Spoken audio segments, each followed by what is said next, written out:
수행은 개인의 사람 수행자 각자의 영적 성장과 발전을 위한 중요한 과정인 것입니다. 그렇지 않습니까? 그러나 수행의 과정을 전체적으로 보게 되면 이게 다양한 어려움을 겪는데 그것이 마치 이 사계절과 같이 계절의 변화와 유사하다고 볼 수도 있어요. 그래서 수행의 계절적인 변천을 한번 알아보고요. 특히 수행의 겨울이라고 하는 특별히 어려운 시기를 극복하기 위한 한번 그 방법을 한번 제안하고자 합니다. 수행은 이 연불 수행자들의 내면의 평화와 깨달음을 추구하기 위한 중요한 과정인 것이죠. 그렇다 하더라도 이 과정에서 참으로 다양한 도전과 어려움을 겪게 됩니다.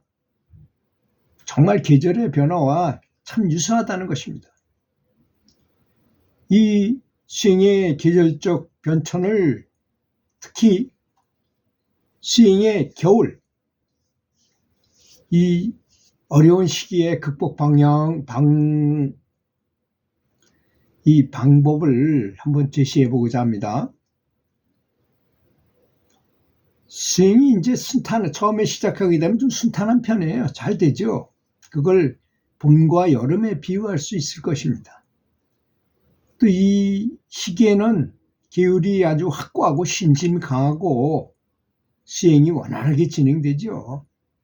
이는 수행자가 내면의 평화와 안정을 느끼게 되고 영적인 발전이 지속적으로 이루어지기는 그런 시기인 것입니다. 그렇다면 수행의 가을은 어떤 때인가요? 이 수행이 어느 정도 진행되고 내면의 변화가 나타난 시기인 것입니다.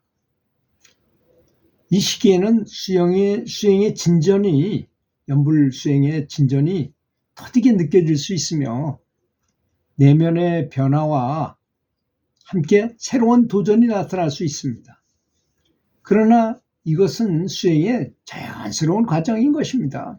뭐든지 세상 일은 다 이렇게 웨이브가 있잖아요. 그런 것처럼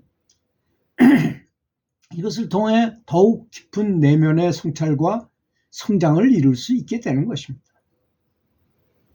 그건 마치 그 마라톤 뛰는 거하고 비슷한 것 같아요. 마라톤 뛰다 보면 처음에는 우리가 숨을 헐떡헐떡 쉬어가지고 미리 쉬어놓고 뛰는 게 아니잖아요. 뛰다 보니까 숨이 차서 산소가 부족하고 뭐 이래가지고 계속 숨을 헐떡헐떡하게 뜁니다. 그러다 최고 극한점에 가장 어려운 점에 오게 돼요. 그거를 데드 포인트, 죽음의 점, 죽는 점이라고 말합니다. 정말 죽을 수도 있어요. 사람이 그때 그걸 잘못 넘기게 되면. 근데 그걸 넘기게 되면 또 세컨드 윈드라는 게 있어요. 두 번째 부는 바람처럼 좀 참을만 하게 됩니다.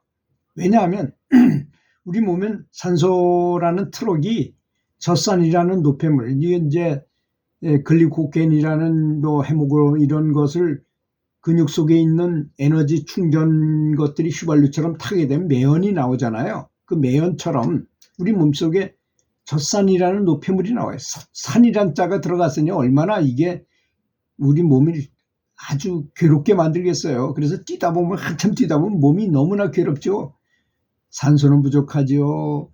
또 열은 올라가죠. 또 젖산이라는 노폐물이 분비돼 가지고 산성화되니 얼마나 괴롭습니까? 뛰다 보면 그런 현상이 일어나잖아요.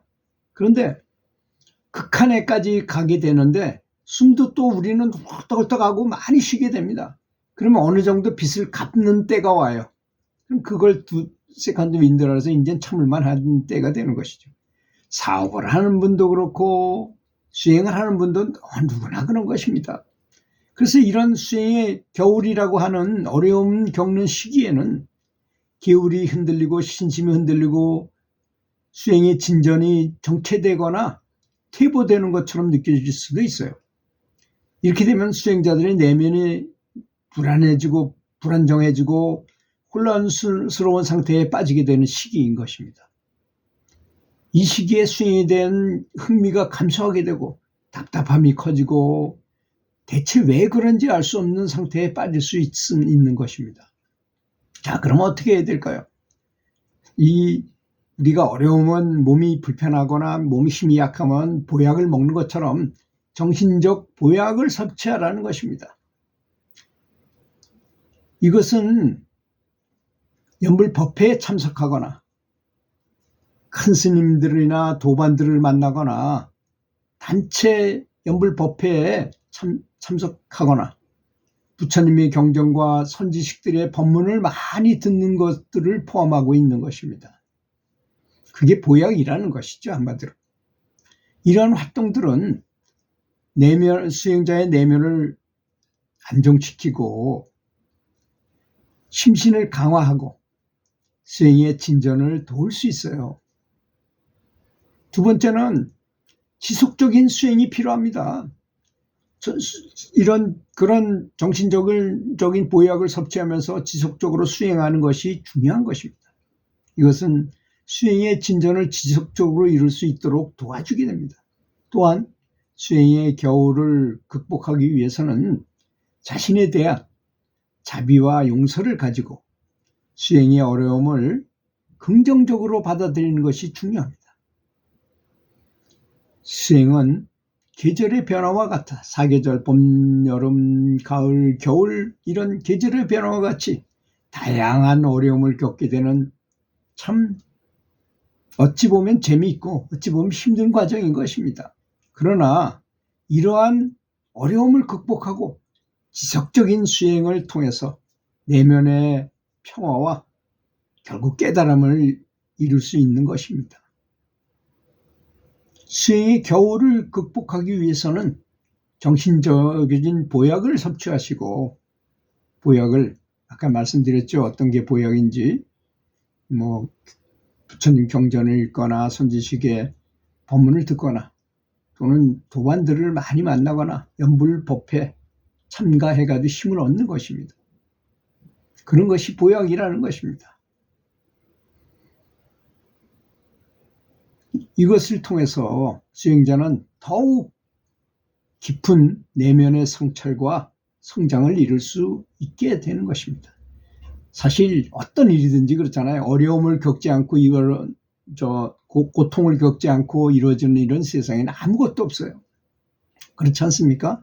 어떤 일이든 간에 탁구를 잘 치기 위해서는 어떤 그 시기를 극복해야 됩니다. 어려운 시기를. 그렇지 않습니까? 바둑을 잘 두자 해도 바둑에 미쳤다는 소리 들을 정도로 해야만 1급이나 2급이나 단으로 올라갈 수 있는 것이지, 그냥 남들이 하는 대로 서서히 해가지고는 그 정도 실력을 얻을 수가 없는 것이 이 세상의 이치라는 것입니다. 그렇지 않습니까? 연불도 마찬가지인 것입니다. 정말 미쳤다는, 불광불급이라고 정말 미쳤다는 소리 들을 정도로 열심히 해야만 그에 대한 성과를 얻으리라고 믿습니다. 들어주셔서 감사합니다.